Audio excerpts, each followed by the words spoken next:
wala pong ibang pinaka-the best na encouragement, no?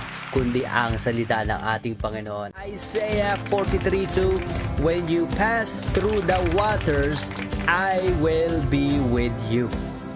And when you pass through the rivers, they will not sweep over you. When you walk through the fire, you will not be burned.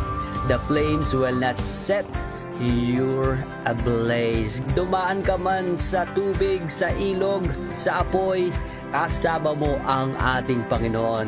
Huwag matakot. Alam niya ang lahat ng mga suliraning, problema, challenges, trials na nasa buhay mo ngayon.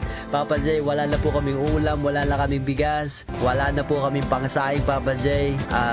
Puro utang po, Papa J. Marami pong problema sa bahay. Iniwan po ako ni Mrs. Iniwan po ako ni Mr. No? Mga anak ako, Papa J, walang pera. Pero ang sabi dito ay ang Panginoon po ay laging kasama natin. No?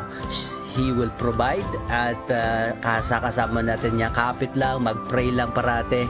At syempre, lagi po tayong magkaroon ng hope, pag-asa, encouragement na darating po talaga ang blessing. I-claim mo na yan sa buhay mo na this 2024, ang blessing will be upon you kasi kasama mo ang Panginoon. So,